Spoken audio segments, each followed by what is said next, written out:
हिंसात्मक राजावादीको हिंसात्मक प्रदर्शन भनेर लेख्ने पत्रकार प्रसारण गर्ने पत्रकारहरूलाई म आलोचना त गर्दिन, म तुलनात्मक रूपमा अरूको आलोचना नगर्ने र रुखो नबोल्ने मान्छेमै पर्छु। तर त्यो प्रदर्शनलाई हिंसात्मक भन्नको लागि, प्रदर्शनकारीहरू हिंसात्मक थिए भन्नको लागि यत्रो दिनसम्म एउटा पनि प्रदर्शनकारीहरूको पक्षबाट एउटा पिस्तोल किन पक्राउ परेन, एउटा लाठी किन पक्राउ परेन? कुनै प्रदर्शनकारीसँग एउटा लाठी भएको कुनै भिडियो क्लिप छ? कुनै प्रदर्शनकारीले लाठी लिएर आएको थियो त्यहाँ? तपाईले यहाँ अश्रु ग्यास हान्नुभयो भने यहाँ बसेको मान्छेले कुर्सीले भेटे कुर्सीले हान्छ, ढुङ्गाले भेटे ढुङ्गाले हान्छ नि त तपाईलाई। अनि यिनीहरूलाई यो अहिले बसेका मान्छेलाई तपाईले हिंसात्मक भए भनेर भन्न मिल्छ? अनि ती प्रदर्शनकारीहरू हिंसात्मक हुन्। सबभन्दा पहिले अश्रु ग्यास कसले हान्यो? सबभन्दा पहिले गोली कसले चलायो? मानवाधिकारवादी संस्थाहरू कहाँ छन्? मानवाधिकारको ठुलठुला कुरा गर्ने बुद्धिजीवीहरू कहाँ हुनुहुन्छ? 15 गतेको प्रदर्शनलाई हिंसात्मक भन्नेहरू, फेरि पनि भन्छु, त्यो प्रदर्शनकारीसँग एउटा लाठी किन देखाउन सक्नुहुन्न आजसम्म तपाईहरू? त्यसकारण म सञ्चारकर्मी साथीहरूलाई र खास गरी यो देशका ठुला सञ्चारगृहहरूलाई विनम्रतापूर्वक आग्रह गर्न चाहन्छु। अब समय बदलिएको छ। अब 2-4टा सञ्चारगृहको हातमा मात्रै यहाँको सूचना अब नियन्त्रणमा राख्ने दिन गयो। अहिले व्यक्ति सम्पादक भइसक्यो।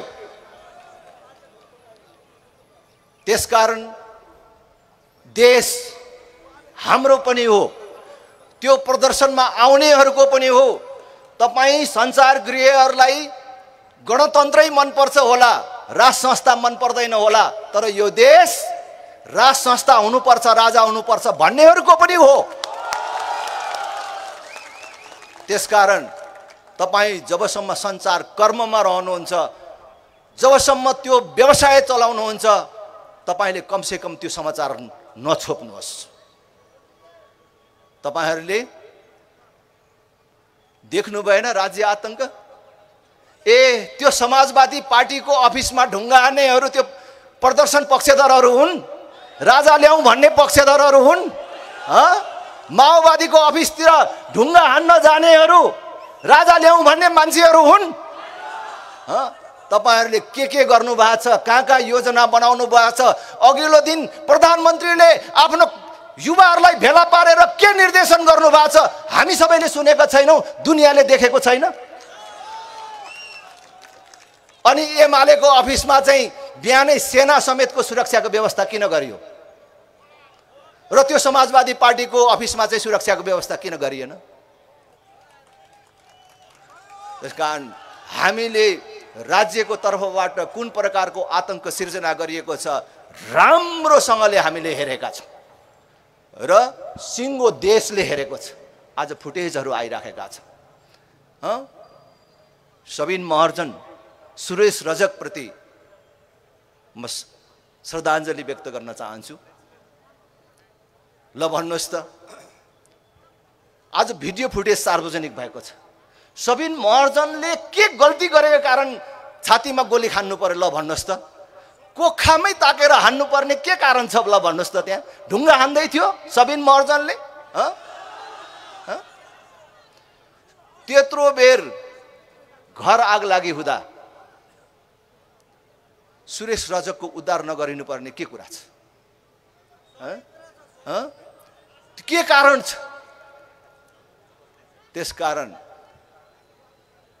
म तपाईलाई भन्छु, तपाईले दुर्गा प्रसाईलाई पक्राउन सक्नुहुन्थ्यो। म दुर्गा प्रसाईलाई पक्रिनु पर्थ्यो पर्दैन थियो भनेर उनको विपरीत कुरा गर्न खोजेको होइन, तर तपाईलाई किचौला जस्तो गरेर आएको दुर्गा प्रसाईलाई तपाईले पक्रिन सक्नुहुन्थ्यो। तर तपाईको भित्र पुलिसको फन्दा भित्र परेको दुर्गा परसाईलाई चाहिँ नि ढुक्कले निकालेर पठाउनु भयो, तर मञ्चमा भाषण गरिराखेका नेताहरूलाई चाहिँ तपाईले अश्रु ग्यास बर्साउनु भयो। भनेपछि तपाई के चाहनुहुन्छ, राज्य के चाहन्छ भन्ने कुरा यही देखिन्छ। त्यसकारण अब हिजोको समय छैन, सूचना लुकाएर लुक्दैन अब, र अब जनता